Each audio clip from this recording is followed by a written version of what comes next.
They called it the Eternal City, a place born from legend, built by ambition, and destined to rule the world. Rome began as a small settlement on the banks of the Tiber River, nothing more than a cluster of huts and shepherds' fires. Yet, within a few centuries, it would become the beating heart of an empire that stretched from the sands of Africa to the moors of Britain. The rise of Rome was not just a story of conquest. It was the story of how power, discipline, and destiny forged a civilization that would shape humanity for thousands of years to come. According to legend, Rome was born of violence and survival. Twin brothers Romulus and Remus, sons of Mars, the god of war, were abandoned as infants and left to die. But fate intervened. A she-wolf found the crying children and nursed them beneath the shade of the Palatine Hill.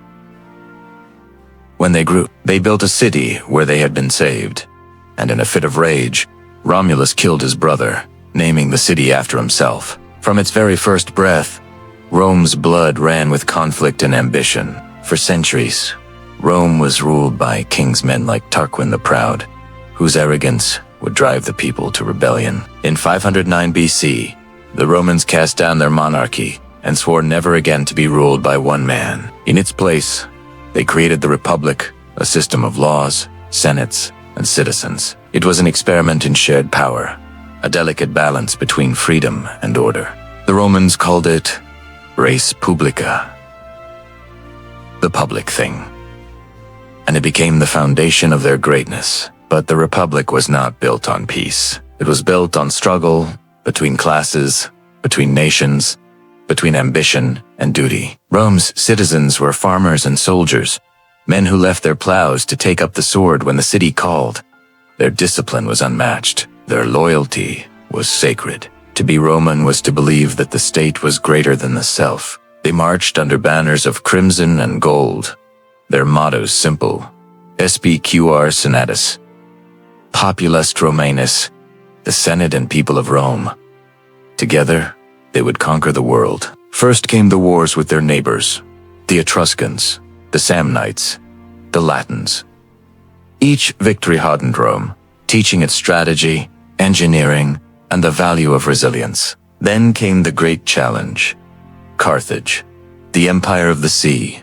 Led by the brilliant general Hannibal, he crossed the Alps with elephants and fire, striking terror into Italy itself. For years, Hannibal ravaged Roman lands, winning every battle but losing the war. Rome refused to die. The general Scipio carried the fight to Africa, and at Zama, he broke Carthage forever. The Mediterranean became a Roman lake, and the Republic's power spread across continents. Wealth poured into the city, and with it came corruption. Senators grew rich, generals grew ambitious, and the ideals of the Republic began to crumble. Men like Marius and Sulla turned their armies against their own countrymen. Civil war tore Rome apart. Out of the chaos rose a man of unmatched ambition, Gaius. Julius Caesar. He was a general, a statesman, a visionary. In the fields of Gaul, he forged an army that loved him more than Rome itself. His victories made him a legend, his name feared and revered from Britain to Egypt. But when he crossed the Rubicon, the river that divided his province from Italy, he knew there was no turning back. The die is cast, he said, and marched on Rome. The civil war that followed ended with Caesar's triumph. The Republic had fallen, and in its place rose a new kind of power. The rule of one man, but even a god among men cannot escape fate. On the Ides of March 44, Julius Caesar fell beneath the daggers of his own senators. They believed they had saved the Republic, but instead, they unleashed its final transformation. From the blood of Caesar rose his heir, Octavian, who would take the name Augustus, the revered one. Under Augustus, Rome became an empire in all but name. The legions were reorganized, the frontiers secured, and the Pax Romana, the Roman peace, began. For 2 centuries, the world knew a stability it had never seen before. Roads connected the farthest provinces. Aqueducts brought water to cities. Laws bound millions under a single system of order. From the deserts of Egypt to the forests of Germania, the Eagle of Rome watched over a world unified by its power. But beneath the marble and the glory lay the same fire that had always burned in Rome.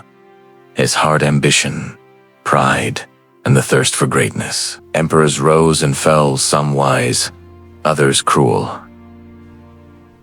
Nero's madness burned the city. Vespasian rebuilt it. Trajan expanded the empire to its greatest extent, conquering Dacia and bringing unimaginable wealth. Hadrian built walls to hold the edges of civilization. Marcus Aurelius, the philosopher king, ruled with wisdom amid endless wars.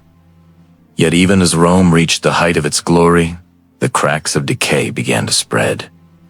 The cost of empire was heavy. The legions grew thin, the treasury empty, the people restless. Enemies gathered on the frontiers, Goths, Vandals, and Persians, testing the strength of the eternal city. Within, emperors were murdered by their own guards, and faith itself began to change. The old gods of Jupiter and Mars gave way to a new belief. Christianity, born in the empire as shadow and destined to reshape it forever. By the 4th century, the empire was divided east and west. The west, plagued by invasion and corruption, slowly withered. In 410 AD, the unthinkable happened. The Visigoths sacked Rome. The eternal city burned. To the world, it seemed that Rome had died. But in truth, it merely changed its form. In the east, in Byzantium, the empire endured for another 1,000 years, carrying the torch of Roman law, art, and faith. And even when its last walls fell, Rome lived on in every government, every road, every language that still bears its mark. For Rome was never just a city, nor merely an empire. It was an idea that through discipline, unity, and law, humanity could rise above chaos. Its legions may be gone, its emperor is long dust, but its dream remains immortal.